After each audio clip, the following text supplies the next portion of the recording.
Hello everyone, welcome to this session on creating a Gantt chart in MS Project for real-world planning. But before we begin, please like, share and subscribe. Don't forget to hit the bell icon to stay updated with the latest content on Edureka's YouTube channel. Edureka's PMP certification training course is designed to help professionals clear PMP exam on their first attempt.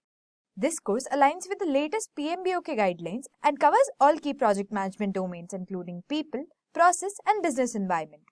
Learn essential concepts like risk management, project scheduling, stakeholder engagement, and more through 35 hours of instructor-led training and 14+ simulated mock tests.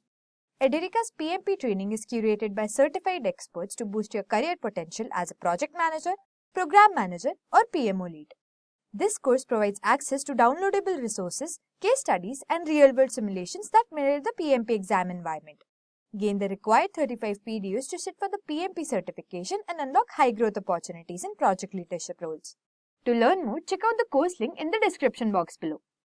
Amazon, the global leader in e-commerce and cloud technology, who improves logistics, customer experience, and digital innovation for millions of customers and enterprises worldwide. Now imagine this. Amazon wants to expand its last-mile delivery network into a new metro region. The goal is to set up a new delivery hub that can support thousands of orders daily within 6 months. This is a high-stake project with legal, operational, and tech components all happening in parallel. So how did Amazon break this down into manageable phases? One of the biggest hurdles was coordination across departments. You had legal teams handling the zoning laws, construction teams pushing to meet deadlines, and the tech teams standing by, waiting for the infrastructure to be in place before they could even begin. Everything was interconnected, and delays in one area had a ripple effect elsewhere. Then came the regulatory slowdowns. Getting local government approvals wasn't a quick process. Land use permits, traffic flow compliance, and environmental checkups. It all added layers of complexity and unpredictability, especially in the early stages of planning. And just when you think the schedule is locked in, you had the supply chain bottlenecks. Key components like warehouse scanners, network cabling, and even safety gears got delayed, which meant Amazon had to adjust timelines and reassign resources on the fly. All these challenges were very real, and they can spiral very quickly without a clear and flexible roadmap. This is where Gantt-based planning in Microsoft Project made a real difference. It gave them a clear visual layout of every phase, every task, and most importantly, every dependencies. By linking tasks together, Amazon could clearly see which teams need to finish their work before others could even begin. For example, the tech deployment team couldn't install systems until the wiring was complete and the safety inspections were signed off. This kind of task linking is powerful. It prevents team from jumping ahead or even worse, sitting idle because a key piece wasn't ready yet. They also used milestone tracking to stay grounded. Every week, they could check what was in schedule, what was slipping, and what needed a fast decision. This kind of real-time visibility is what kept the entire timeline from unraveling. And the best part, the Gantt chart was shared across all departments: construction, IT, and operations. That meant everyone was working from the same source of truth. No conflicting deadlines, no crossed wires, just synchronized, informed execution across the board. Now let's see the impact of this on the business. Once the delivery hub went live, the results were clear. Same-day delivery coverage expanded by over 30% in the region. Customer satisfaction scores climbed, and average delivery time dropped dramatically. Internally, teams reported better collaboration and faster decision-making on similar rollouts. And perhaps most importantly, the entire Gantt-based plan became a reusable blueprint, one that Amazon adopted for future hub launches in any other city.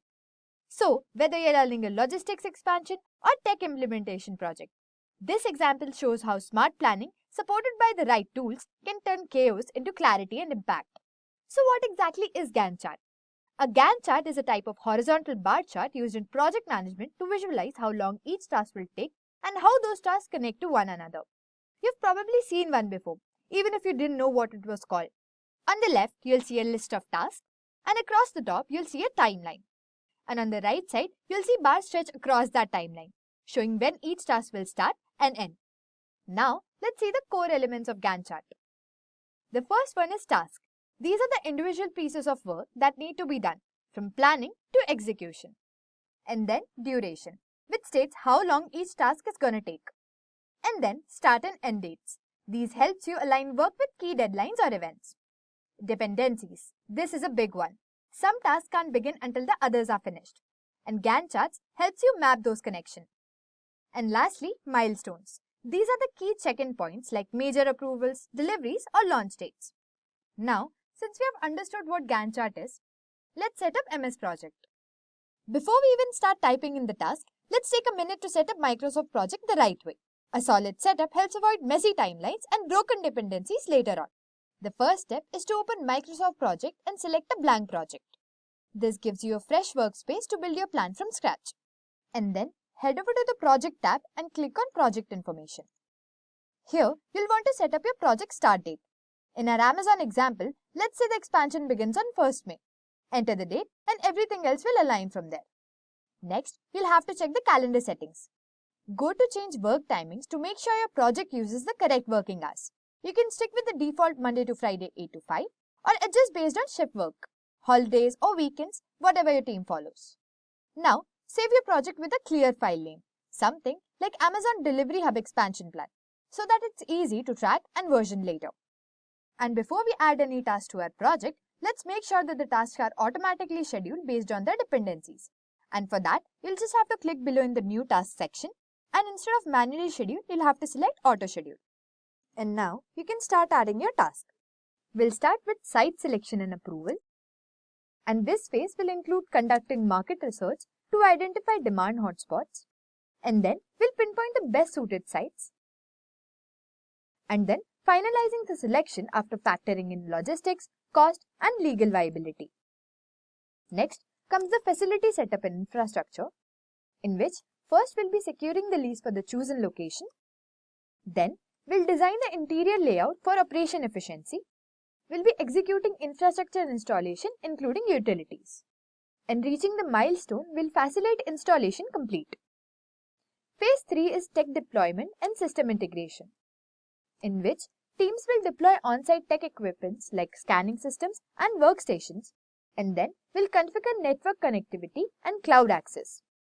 And then we'll integrate these systems to ensure seamless cross-functional support and achieve the milestone tech systems fully integrated. Then we'll move on to recruitment and training. Then we'll be recruiting skilled operations personnel for all departments. And then we'll be training them on Amazon's tools, safety protocols and workflows, and confirming completion with milestone team train. And finally, we reach the last stretch, go live and operations launch, in which the team runs a pilot launch to test end-to-end operations in a controlled environment. And once everything checks out, we hit the key milestone, operations go live, making full deployment in the metro region. Now, let's keep all the tasks in their assigned phases by simply adding indentations.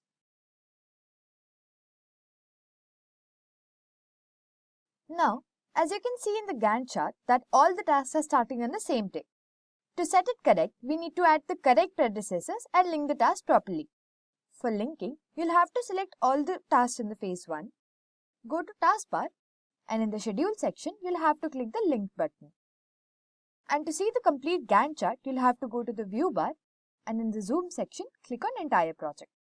As you can see in the Gantt chart, all the tasks has been assigned to occur one after the other. We'll do the same with other phases as well. Now, we need to attach the correct predecessors to each task.